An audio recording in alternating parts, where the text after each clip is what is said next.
Hello, Princess on a Pillow here. I am here to do a review slash recap with my opinion on 90 Day Fiance The Other Way, Season 7, Episode 13. Let's get started. Let's start with Dylan and Patea. We're going to start with the most boring couples first, okay? So they go camping.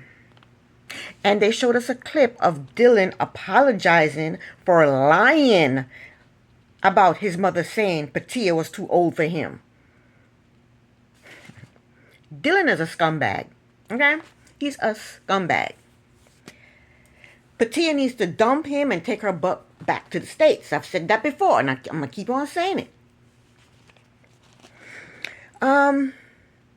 But they're camping, and they both seem to be enjoying it until his mother called. Dylan talked to her for a little bit, but Patea made him get off the phone. I mean, they're camping. What's she calling for? What does she want? Patea argued that his mother won't leave them alone. She calls every day. Dylan does not see a problem with his mother calling. Then they showed a clip of his mother always calling. Then him and Patea, they looked at his call log, and it's all calls of his mother. Dylan doesn't see a problem with his mother constantly calling him. I think he just loves that attention. He just loves the attention. Patea told him it's not normal for her to call so often. Dylan said it's very normal. Dylan said Patea is jealous of his mother calling him. He said he should not have to choose between them, and if Patea can't move past it, he doesn't know how the relationship with her is going to work.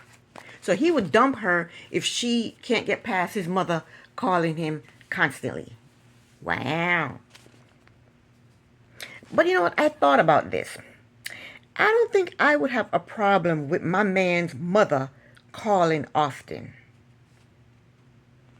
At least I know it's his mother and not some random bitch calling him, right? And he's talking to his mother in front of Patea. This here is... Oh, knot it up. Anyway, he's talking to his mother in front of Patea, right? So, she knows that they're not talking shit about her behind her back because she can hear everything they're saying. If I were Patea, I would relax because they could have more problems than this. They could have more serious problems than this. This is not really a serious problem, right? She can have worse problems than his needy mother calling all the damn time. There could be worse problems than that. So that's the end of them. Next we have Manu and Anthony. Anthony claims he wants to cheer up Manu. So he goes to learn how to be a pantomime. Anthony needs to go find himself a damn job. I say this every episode. Go find a job, Anthony. So after his mime lesson, he gets into costume. And then here comes Manu and baby Ben. When Manu sees him, she is pissed. She said it's a complete turn off. And I would be turned off too. He looked ridiculous. Even Ben was disgusted and embarrassed. Ben turned away from him. And you never ever see Ben turn away from his father. Never. That's his best friend. That's his buddy. And yet again, these two are not on the same page. Anthony thought a mime is funny, fun, and romantic. Manu and Ben and me, we think miming is stupid, ridiculous, and embarrassing. That's the end of them. Next up, we got Chloe and Johnny. Chloe's mother and Johnny go for a jog. A fake jog, because they jogged a couple of steps and then they stopped. Nobody was sweating. Nobody was out of breath. So you could tell they just jogged a couple of steps. Anyway, the mother brought up Johnny cheating in Miami with some girl. Johnny told the mother that happened in the beginning, and him and Chloe were not committed to each other yet. He said him and Chloe were not in a relationship at the time that he took this chick to Miami.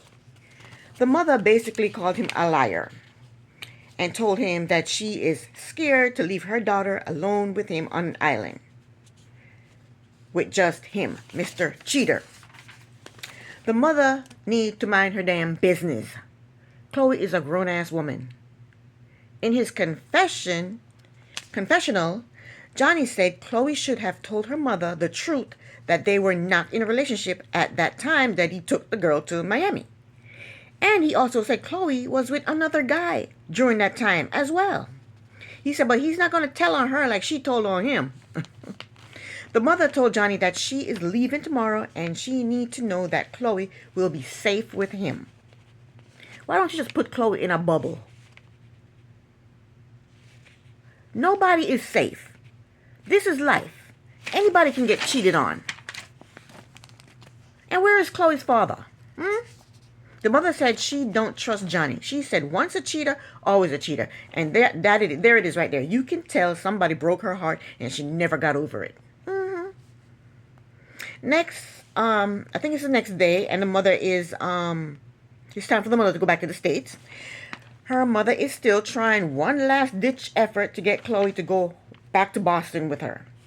Chloe said no, and the only reason she said no is because she don't think Johnny would be faithful to her if she left.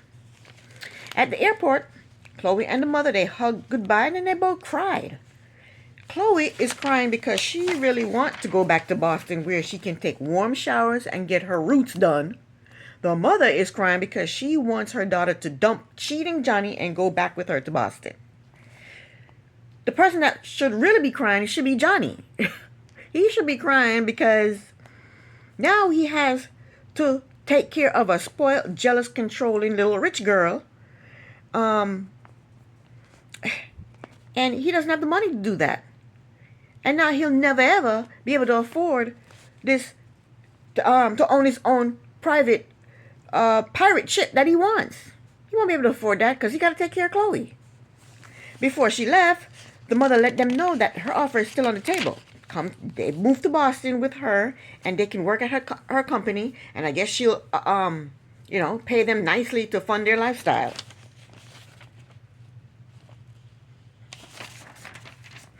The mother said if Chloe stays in Aruba forever, she will miss out on her life. What? How on earth is she going to miss out on her life if she stays in Aruba? They can FaceTime. The mother can come back to Aruba to visit. Chloe can go to Boston to visit. How is she going to miss out on their lives? And Chloe has a phone that you're paying for. You said you cut her off, but I guess you need to keep the phone on so that you can communicate with her. Chloe's mother and Johnny's mother, they are obsessed with their offsprings.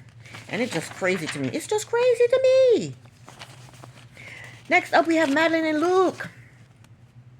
They arrived at wherever the hell they were going. And they decided to talk about their relationship. Luke told Madeline that all they do is fight. He told her he wants some appreciation. She told him to quit saying, I pay the bills, I pay the rent, I pay all your bills, I pay for this, I pay for that. He told her sometimes he doubts that he is the right person for her. What about maybe she's not the right person for you, Luke? Luke is so pathetic. Madeline started to fake cry. And then she started talking about the horrible life she's led. Her mother was 16 when she had her. Her father is not in her life. All the men she dated cheated on her. And she said, that's why she has to protect herself from all the hurt, all the pain she went through. That doesn't excuse why she is a rude, money-hungry, nasty, selfish, disrespectful bitch. That doesn't, because her mother had her when she was 16, her father and her on a relationship, and guys cheated on her. That makes her, that's why she acts the way she acts. That's why she treat Luke the way she treat Luke. In her confessional, she said she loved Luke and Luke is her peace. Madeline likes being with Luke because Luke gives her anything she wants, and he is the only man that allows her to walk all over him. The other guys she dated didn't allow that shit. And that's why she's holding on to Luke, and she will never let him go. Because Luke is her puppet. Luke said, Madeline is opening up and being vulnerable. No, Luke, no. When he told her that he didn't think he was the right man for her, she got scared. So she decided to manipulate him with fake tears and a sob story. Oh, my mother had me when she was 16. I don't have a relationship with my father. Men cheated on me. She is manipulating him, and he doesn't even realize it. See, Madeline might only be 20 years old, but she knows how to play the damn game. She knows how to play it.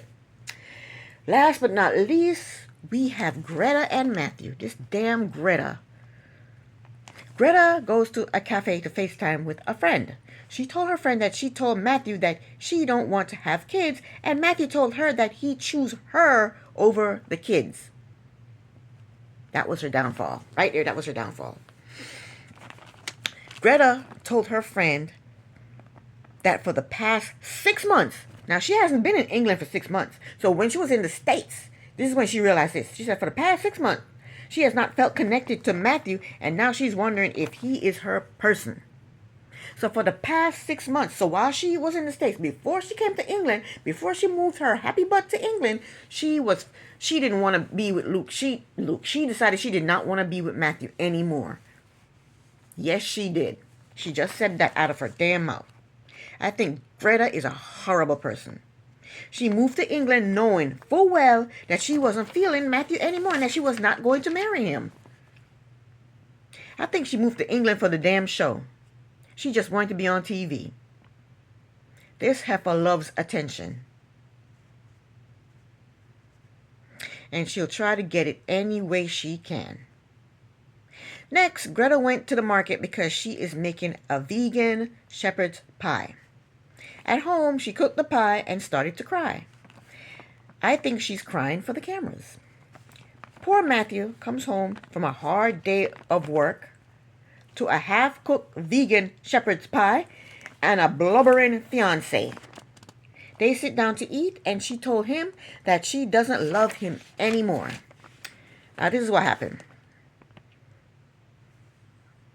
She knew she was not going to marry Matthew before she came to England, because she said for the past 6 months, she, was realizing that her and him they don't have a connection. They're not connected, right?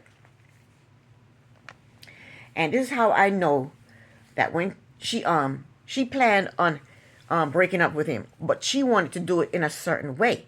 She didn't want it to be her fault. She wanted them to argue, fight, and then break up. That's what she wanted, because when she got off of that train, she was stinking. I mean, if I'm going to go see my man, I'm happy and I'm excited. I'm moving to England. I'm going to be with him. I'm going to live happily ever after. I'm going to spruce myself up. I'm going to go to the bathroom, get some tissue, wipe my underarms, spruce myself, put on some lip gloss, something. Bump my hair up, something. I'm going to make myself look good because I'm going to see my man, because I haven't seen him in a long time. She got off that train stinking. She didn't give a damn how she smelt.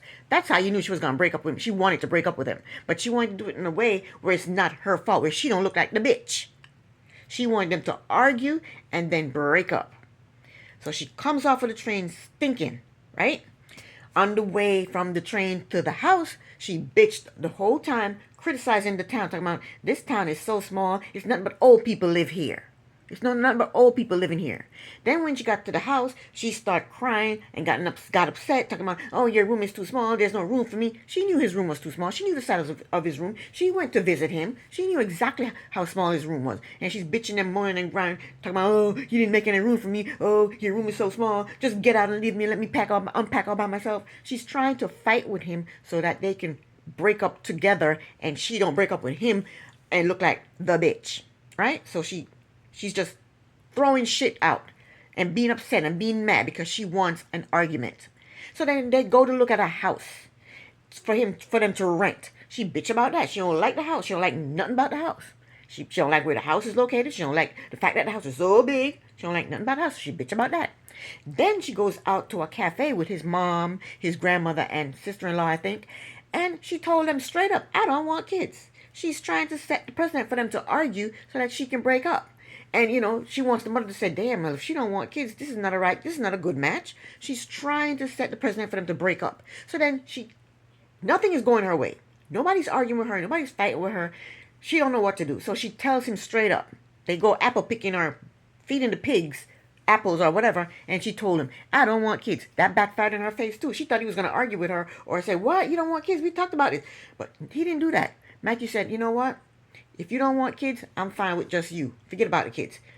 See, it backfired on her. They didn't argue. They didn't fight. He didn't get upset. And that's what she wanted. But it didn't happen. So that backfired in her face. So she made this disgusting shepherd pie. She showed him that she don't know how to cook no food. So she made him eat this disgusting shepherd pie. That didn't faze Matthew either. Matthew loves Greta.